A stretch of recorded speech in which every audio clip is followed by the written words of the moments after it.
അത് യൂസ് ചെയ്യാൻ പറ്റില്ല, അത് വേഗം പൊട്ടിപ്പോകാൻ സാധ്യതയുണ്ട്. അപ്പോൾ അങ്ങനത്തെ കാര്യങ്ങളൊക്കെ ഒന്ന് ശ്രദ്ധിക്കണമെന്നുള്ളൂ. പിന്നെ നമ്മൾ വെക്കുന്ന പരമാവധി ഈ മൂടി തട്ടാത്ത രീതിയിലുള്ള രീതിയിൽ സാധനങ്ങൾ വെക്കുന്ന സമയത്ത് മൂടി തട്ടാത്ത രീതിയിൽ വെക്കണം. പിന്നെ പാത്രങ്ങളാണ് മെയിനായിട്ട് നിങ്ങൾ ശ്രദ്ധിക്കേണ്ടത്. എന്നുവെച്ചാൽ മൈക്രോവേവ് യൂസ് ചെയ്യാത്ത പാത്രങ്ങൾ വെച്ചാൽ ചില പാത്രങ്ങൾക്ക് ഉരുക്കി പോകാൻ സാധ്യതയുണ്ട്. ഫുഡിനകത്ത് വരുന്ന സ്മെല്ല് കാര്യങ്ങളൊക്കെ മാറാൻ സാധ്യതയുണ്ട്. അപ്പോൾ മൈക്രോവേവ് സേഫ്റ്റി ആയിട്ടുള്ള പാത്രങ്ങൾ കൂടുതൽ യൂസ് ചെയ്യാം. ചൂടാക്കി നോക്കിയതല്ലേ ഓൾറെഡി? ചൂടാക്കി ഇത് ഓരോന്ന് ഓരോ ഫുഡിന് പ്രത്യേകതകളില്ലേ? ഗ്രില്ലിനോ ഗ്രില്ലിങ് ചെയ്യണേനോ? ഇത് QR കോഡാണ്. ഈ കോഡ് വെച്ച് കഴിഞ്ഞാൽ കുക്കിംഗ് മോഡ് എന്നുള്ള ഓപ്ഷൻ ഉണ്ട്. അപ്പോൾ നമുക്ക് ഇതിനകത്ത് കൊടുത്തേക്കുന്നുണ്ട് ഈ ഇത്ര ഫങ്ഷൻസ് ഉണ്ട്, ഈ 9 എണ്ണം. അത് ഓട്ടോ മാനുവലി കുക്കിംഗ് ആണ്. അത് ഓരോ ഫുഡുകളെ പറ്റി കൊടുത്തേക്കണ്ടാണ്. ഇവിടെ കൊടുത്തിട്ടുണ്ട്, ഓരോ ഫുഡുകളെ പറ്റി ഇവിടെ കൊടുത്തിട്ടുണ്ട്. കോഡുകളാണ് ഇവിടെ ഒക്കെ കൊടുത്തേക്കുന്നുണ്ട്. അപ്പോൾ അതിനനുസരിച്ചാണ് നമ്മളിത് ചെയ്യുന്നത്. കോഡുകളാണ്, അതിൻ്റെ റെസിപ്പീസ് കാര്യങ്ങളൊക്കെ ഇതിനകത്തുണ്ട്. QR കോഡ് ഒന്ന് സ്കാൻ ചെയ്ത് കഴിഞ്ഞാൽ അത് കിട്ടും. അപ്പോൾ അതിനകത്ത് എന്തൊക്കെ ചേർക്കണം കാര്യങ്ങളൊക്കെ നമ്മൾ ചോദിക്കും. പിന്നെ ഇതിനകത്ത് ചെയ്യുന്ന സമയത്ത് ഒരു വെയിറ്റ് നമ്മൾ ചോദിക്കും. ആ വെയിറ്റ് നമ്മൾ മാത്രം കണക്ക് കൂട്ടിയിട്ട് ഒന്ന് വെച്ചാൽ മാത്രം മതി. ഓട്ടോമാറ്റിക് ടൈം ആയിക്കോളും, ഓട്ടോമാറ്റിക് തന്നെ കാര്യങ്ങളൊക്കെ ചെയ്തു. ഈ QR കോഡ് സെറ്റ് ചെയ്ത് കഴിഞ്ഞാൽ കിട്ടും കേട്ടോ. കുക്ക് മോഡാണ്. കുക്ക് ചെയ്യണം അല്ല, നിങ്ങൾ എപ്പോഴും ഉണ്ടാവാൻ സാധ്യത കുറവാണ്. അത് നോർത്ത് ഇന്ത്യ, സൗത്ത് അങ്ങനെ രീതിയിലുള്ള ഫുഡുകളാണ് കൂടുതൽ വരുന്നത്. അപ്പോൾ അതിനകത്ത് ചിലപ്പോൾ നിങ്ങൾ ചെയ്യാൻ സാധ്യത ഒട്ടും കുറവാണ്. അത് ഞങ്ങൾ പറഞ്ഞു തന്നുള്ളൂ. അതിനകത്ത് കൂടുതലായിട്ട് നമുക്ക് 2 ഫംഗ്ഷനാണ് നമുക്ക് കുക്കിംഗ് മോഡ് എന്ന നിലയിൽ ആകെ 2 ഫംഗ്ഷനാണ് നമുക്ക് വരുന്നത്. ഇവിടുത്തെ ഈ കുക്കിംഗ് ആടുന്നുള്ള ഓപ്ഷൻ, അതെന്ന് പറഞ്ഞു കഴിഞ്ഞാൽ നമുക്ക് ഫ്രിഡ്ജിൽ നിന്നെടുത്ത സാധനങ്ങൾ ഒന്ന് ഇതാക്കാൻ വേണ്ടി ഡീഫ്രോസ്റ്റ് ചെയ്യാൻ വേണ്ടിയുള്ള ഓപ്ഷനാണ്. അതിവിടെ കൊടുത്തിട്ടുണ്ട്. UC1 UC13 വരെ ഉള്ളത്. അതിനകത്തൊരു ഓപ്ഷനാണ് നമുക്ക് വരുന്നത്. അത് ഇത് സ്കാൻ ചെയ്തിട്ട് കിട്ടുന്നതാണ്.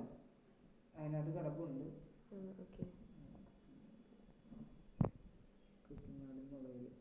ഇതിനകത്ത് തന്നെ ഇതിനകത്ത് നമുക്ക് പല ഇത് പറയുന്നുണ്ട്. നോൺ വെജ് വരുന്നുണ്ട്, മറ്റേ വെജ് വരുന്നുണ്ട്. അപ്പോൾ അത് ഫ്രിഡ്ജിൽ നിന്ന് ഫ്രീസറിനുള്ളിൽ സാധനങ്ങൾ ഒന്ന് ഡീഫ്രോസ്റ്റ് ചെയ്യാൻ വേണ്ടിയുള്ള ഓപ്ഷനാണ് യൂസ് ചെയ്യുന്നത്. അത് കുക്കിംഗ് മോഡിൽ കൊടുത്തിട്ടുണ്ട്. ഏത് ഫംഗ്ഷനിലെ കിടക്കണമെന്ന് മാത്രം ഇവിടുത്തെ ഇതിനകത്ത് കൊടുത്തേക്കുന്നത് കുക്കിംഗ് ആടുന്ന് മാത്രം കൊടുത്തിട്ടുള്ളൂ. ബാക്കിയുള്ളതൊക്കെ അതിനകത്താണ് വരുന്നത്. പണ്ടെന്ന് പറഞ്ഞാൽ ബുക്കായിട്ട് കിട്ടായിരുന്നു, അപ്പോൾ ബുക്കില്ല. QR കോഡ് സ്കാൻ ചെയ്തിട്ട് വേണം കിട്ടാനായിട്ട്. പിന്നെ വരുന്നത് മൈക്രോ എന്നുള്ളതാണ്. മൈക്രോ ചൂടാക്കാൻ വേണ്ടിയുള്ളതാണ്. നിങ്ങൾ മൈക്രോ എന്നുള്ളത് സെറ്റ് ചെയ്യേണ്ട ആവശ്യമില്ല. നേരെ ഡയറക്റ്റ് ടൈം കൊടുത്തിട്ട് നേരെ സ്റ്റാർട്ട് കൊടുത്താൽ മതി. അത് ഓട്ടോമാറ്റിക് മൈക്രോയിൽ തന്നെ വർക്ക് ചെയ്തോളൂ. സ്റ്റാർട്ട് ചെയ്യുക, ജസ്റ്റ് ടൈം കൊടുക്കുക. അല്ലല്ല, സ്റ്റാർട്ട് ചെയ്യണതിന് മുമ്പ് ടൈം കൊടുത്തിട്ട് സ്റ്റാർട്ട് കൊടുക്കുക. അപ്പോൾ നേരെ ചൂടാക്കി കാര്യങ്ങളൊക്കെ വന്നോളൂ. നിങ്ങൾ വെക്കുന്ന വെയിറ്റിനനുസരിച്ച് നമ്മളൊരു ഏകദേശം ടൈം കൊടുത്താൽ മതി. നിങ്ങൾ ഏത് ടൈമിൽ വേണമെങ്കിലും നിങ്ങൾക്ക് ഡോർ തുറന്ന് നോക്കാം, ചൂടായിട്ടുണ്ടോ എന്ന് നോക്കാം. അത് ജസ്റ്റ് സ്റ്റോപ്പ് ചെയ്തിട്ട് വേണ്ട. നമ്മൾ വർക്കിങ്ങിൽ ഇപ്പോൾ സ്റ്റാർട്ട് ചെയ്ത് ഇപ്പോൾ വർക്ക് ചെയ്തുകൊണ്ടിരിക്കുകയാണ്. അത് നമുക്ക് ഡോർ തുറന്നു ഓട്ടോമാറ്റിക് ക്ലോസ് ആയിക്കോളും. അത് കുഴപ്പമില്ല. അത് കഴിഞ്ഞ് ഡോർ അടച്ചിട്ട് വീണ്ടും സ്റ്റാർട്ട് ആയി കഴിഞ്ഞാൽ അവിടെ തുടങ്ങി തന്നെ റീസ്റ്റാർട്ട് ആയിക്കോളും. ആ ടൈം തുടങ്ങി തന്നെ വീണ്ടും റീസ്റ്റാർട്ട് ആയിക്കോളും. പിന്നെ വരുന്നത് ഗ്രില്ല് എന്നുള്ളതാണ്. ഗ്രില്ല് ചെയ്യാൻ വേണ്ടിയുള്ളതാണ്. അത് ഓരോ ഫുഡിൻ്റെ നമ്മൾ വെക്കുന്ന ക്വാണ്ടിറ്റിക്ക് അനുസരിച്ച് നമ്മൾ ടൈം കൂടുതലായിട്ട് വെക്കാം. ടൈം നേരെ സെറ്റ് ചെയ്യുക, ഇതൊരു ടൈം വേണ്ടതെന്ന് സെറ്റ് ചെയ്യുക, നേരെ സ്റ്റാർട്ട് കൊടുക്കാം. ഇത്ര വരുന്നുള്ളൂ ഗ്രില്ലിനകത്ത്. ഇതിനകത്താണ് വെക്കേണ്ടത്. പിന്നെ വരുന്നത് കൺവെൻഷൻ എന്നുള്ളത് കേക്ക് ഉണ്ടാക്കാൻ വേണ്ടിയുള്ളതാണ്. അത് കൂടുതൽ യൂട്യൂബിൽ നോക്കി ചെയ്യുന്നതായിരിക്കും ഏറ്റവും നല്ലത്. എന്താ വെച്ചാൽ ഓരോ കേക്കിന് ഇത്ര ഡിഗ്രി വെച്ചിട്ടുണ്ട്. പ്രീ ഹീറ്റ് ഇത്ര ഡിഗ്രിയിലാണ്. നമുക്ക് ഓരോ കേക്കിന് ഇത്ര ഡിഗ്രി വെച്ചാണ് പ്രീ ഹീറ്റ് വരുന്നത്. അപ്പോൾ ആ പ്രീ ഹീറ്റ് കാര്യങ്ങളൊക്കെ സെറ്റ് ചെയ്യുന്നുണ്ടെങ്കിൽ നമ്മൾ മറ്റേ ഏത് കേക്ക് ഉണ്ടാക്കണമെന്ന് നോക്കിയിട്ട് വേണം, അതിനനുസരിച്ചുള്ള പ്രീ ഹീറ്റ് വേണം നമ്മൾ സെറ്റ് ചെയ്യാനായിട്ട്. ഇതിനകത്ത് പ്രീ ഹീറ്റ് എന്നുള്ളത് വേറെ സെറ്റ് ചെയ്യാൻ വേറെ ഒന്നുമില്ല. കൺവെൻഷൻ എന്നുള്ള ഓപ്ഷൻ എടുക്കാം. ഇപ്പോൾ 180 ആണ് എടുക്കുന്നത്. ഇതിനകത്ത് പ്ലസ് ഓർ മൈനസിൽ അതിൽ നിൽക്കുമ്പോൾ നമുക്ക് ഡിഗ്രി വേണമെങ്കിൽ നമുക്ക് ചേഞ്ച് ചെയ്യാം. എത്ര ഡിഗ്രി വേണ്ടതെന്നുള്ളത് സെലക്ട് ചെയ്യാം. അത് കഴിഞ്ഞിട്ട് സ്റ്റാർട്ട് എന്നുള്ള ബട്ടൺ ഞെക്കുമ്പോൾ നേരെ പ്രീ ഹീറ്റ് ആയിക്കോളും. ഓട്ടോമാറ്റിക് തന്നെ പ്രീ ഹീറ്റ് ആയിക്കോളും. പ്രീ ഹീറ്റ് കഴിയുമ്പോൾ തന്നെ ഓട്ടോമാറ്റിക് ഇവിടെ ഒന്നല്ലെങ്കിൽ പ്രീ ഹീറ്റ് എന്നായിരിക്കും, അതല്ലെങ്കിൽ നമ്മൾ കൊടുത്തേക്കുന്ന ഡിഗ്രി ആയിരിക്കും ഇതിനകത്ത് കിടക്കണ്ടാവുന്നത്. അത് കഴിഞ്ഞിട്ട് നേരെ ടൈം സെറ്റ് ചെയ്യുക. എന്തോരം വെക്കേണ്ടതെന്ന്, കേക്ക് എത്ര ടൈം കൊണ്ട് ചൂടാവേണ്ടതെന്ന് ഉള്ള ടൈം സെറ്റ് ചെയ്യുക. കേക്ക് വെക്കുക, നേരെ സ്റ്റാർട്ട് കൊടുക്കുക.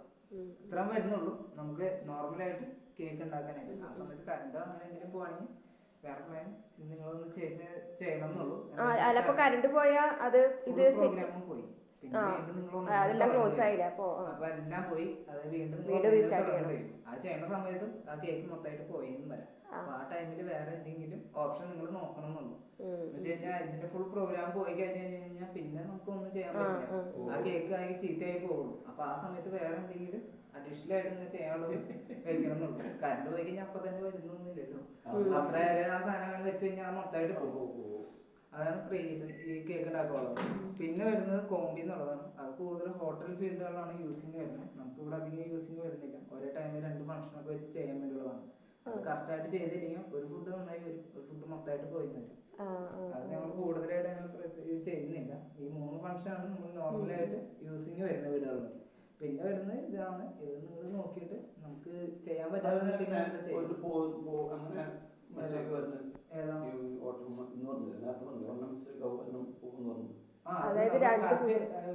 ഫുഡ് എന്ന് പറയുന്നത് 2 ഒരേ ടൈമിങ്ങിന് കറക്റ്റ് ആയിട്ട് വരണം. എന്നുവെച്ചാൽ ചില ഫുഡ് ചിലപ്പോൾ കുറച്ചുകൂടി വേവ് കൂടുതൽ വരണം, കുറച്ചുകൂടി വേവ് കുറയാണ്ട് വരും. അപ്പൊ അങ്ങനെ വെക്കുന്ന സമയത്ത് ഇത് കറക്റ്റ് നമ്മൾ വെക്കുന്ന ടൈമിങ് ആയിരിക്കില്ല, കറക്റ്റ് ആയിട്ട് വരുന്നില്ല. ഹോട്ടൽ ഫീൽഡിലുള്ളവർക്ക് അവർക്ക് കറക്റ്റ് ടൈമിങ് അറിയാം.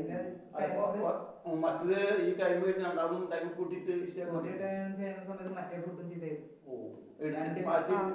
മാറ്റി വെക്കാൻ പറ്റില്ല. ഒരേ ടൈമിൽ 2 കൂടി ചെയ്യാൻ വേണ്ടിയുള്ള ഓപ്ഷനാണ്. അത് നമ്മൾ ആ ഫംഗ്ഷനിൽ ഇട്ടിട്ടാണ് നമ്മൾ ചെയ്യുന്നത്. 2 ഫംഗ്ഷൻ ഒരുമിച്ച് ചെയ്യാൻ വേണ്ടിയുള്ളൂ. പിന്നെ പോസ് ചെയ്ത് കഴിഞ്ഞിട്ട് വീണ്ടും ഒന്നിൽ തന്നെ സ്റ്റാർട്ട് ചെയ്യേണ്ടി വരും. അപ്പൊ ഫുഡ് ഭയങ്കരമായിട്ട് വേഗം അങ്ങനത്തെ കേസുകൾക്ക് വരാൻ സാധ്യതയുണ്ട്. ഇത്ര വരുന്നുള്ളൂ. നമുക്ക് ഇതിനകത്ത് നോർമൽ ഫംഗ്ഷനും കാര്യങ്ങളൊക്കെയാണ് വരുന്നത്. പിന്നെ പരമാവധി യൂസിങ് കഴിഞ്ഞ് ഒരു ചില്ലർ ഗ്ലാസ്സിൽ വെള്ളം വെക്കാം. ജസ്റ്റ് ഒന്ന് സ്റ്റാർട്ട് കൊടുക്കുക. സ്റ്റാർട്ട് എന്നുള്ള ബട്ടൺ ഞെക്കി കഴിഞ്ഞാൽ 30 സെക്കൻഡ് ആണ്. 30 സെക്കൻഡ് കൊണ്ട് വർക്ക് ചെയ്തു. അത് കഴിഞ്ഞ് കഴിഞ്ഞാൽ ആ വെള്ളം തന്നെ അങ്ങനെ തന്നെ വെക്കാം. രാവിലെ ആകുമ്പോൾ എടുത്ത് കാട്ടി കളയാം. നമ്മൾ യൂസ് ചെയ്തതിന്റെ സ്മെല്ല് കാര്യങ്ങളൊക്കെ അതിൻ്റെ ഉള്ളിലുണ്ടോ അതൊന്ന് അബ്സോർവ് ചെയ്യാൻ വേണ്ടിയാണ്. ഡെയിലി ചെയ്യണല്ലേ? അത് നിങ്ങൾ യൂസ് ചെയ്യണ പോലെ യൂസ് ചെയ്യുമ്പോൾ മാത്രം അത് എടുത്ത് കാട്ടി കളയാന്ന് മാത്രമേ ഉള്ളൂ. പിന്നെ അതുപോലെ തന്നെ മെയിൻ ആയിട്ടൊരു വിഷയം, നിങ്ങളിവിടെ ഗ്രില്ല് ചെയ്യുന്നില്ല. നമ്മൾ സാധാ ചൂടാക്കൽ മാത്രമാണെന്നുണ്ടെങ്കിൽ ഒരു 3 മാസം 4 മാസം കഴിഞ്ഞ് കഴിഞ്ഞിട്ട് നിങ്ങൾ ഗ്രില്ല് ചെയ്യുന്ന സമയത്ത് പുക കാര്യങ്ങളൊക്കെ വരും. അതുകൊണ്ട് നിങ്ങൾ പേടിക്കേണ്ട കാര്യമില്ല. എന്ന് വെച്ചാൽ നമ്മൾ ഗ്രില്ല് ചെയ്യാണ്ടിരിക്കുന്ന സമയത്ത് ഇവിടെ ഈ കോയിലുണ്ട്. ഈ കോയിലിന്റെ അവിടെ നമ്മൾ ചൂടാക്കുന്നതിന്റെ സമയത്ത് ഈ കറിയുടെ അംശം പറ്റി പിടിച്ചിട്ടുണ്ടാവും. അത് നമ്മൾ എത്ര തുടച്ചാലും പോവില്ല. പിന്നെ ആ ഗ്രില്ല് ചെയ്യുന്ന സമയത്ത് ആ സാധനം കരിഞ്ഞു പോകുന്നതിന്റെ പുകയാണ് വരുന്നത്. ഇല്ല, അത് ആ കരിഞ്ഞ് അങ്ങോട്ട് പോകുന്നു മാത്രമേ ഉള്ളൂ. ആ സ്മെൽ നമ്മൾ ഗ്രില്ല് ചെയ്യുന്ന സമയത്ത് കരിയുന്ന സ്മെല്ലുള്ളൂ. ആ ഇത് കരിഞ്ഞ് അങ്ങനെ പോകുന്നതാണ്, പുകയായിട്ട് വരുന്നതാണ്. കംപ്ലൈന്റ് അല്ല. ഞങ്ങൾ 2-3 പ്രാവശ്യം കെട്ടിയിട്ടുണ്ട്. അതുകൊണ്ടാണ് ഞങ്ങൾ എടുത്ത് പറയുന്നത്. അത് നമ്മൾ ഇത്ര ആൾ നിങ്ങൾ മൈക്രോവേവ് മാത്രം ചൂടാക്കുന്നത് മാത്രം യൂസ് ചെയ്തിട്ട് പിടിയിൽ നിന്ന് ഗ്രില്ല് യൂസ് ചെയ്യുമ്പോൾ വരുന്ന മെയിൻ ആയിട്ടുള്ള ഇഷ്യൂ ആണ്. പിന്നെ കേക്ക് ഉണ്ടാക്കുന്ന സമയത്ത് അതിൽ ഫസ്റ്റത്തെ യൂസിങ് ഇവിടെ അപ്പോൾ ചൂടാവും. അത് ഫസ്റ്റ് പുതിയതായതുകൊണ്ട് ഒന്ന് ചൂടാവുന്നതാണ്. അതുകൊണ്ട് വേറെ ഇഷ്യൂ ആയിട്ട് കാര്യങ്ങളായിട്ടൊന്നുമില്ല. പിന്നെ പരമാവധി ഇതിന്റെ മുകളിൽ തുണി കാര്യങ്ങളൊന്നും ഇട്ടായിരുന്നു യൂസ് ചെയ്യുന്ന സമയത്ത്. യൂസ് ചെയ്യാത്ത സമയത്ത് വേണമെങ്കിൽ നിങ്ങൾക്ക് തുണി കവർ ചെയ്ത് വേണമെങ്കിലും വെക്കാം. ഇത്ര വരുന്നുള്ളൂ കേട്ടോ. ചൂടാക്കി നോക്കി തന്നെ.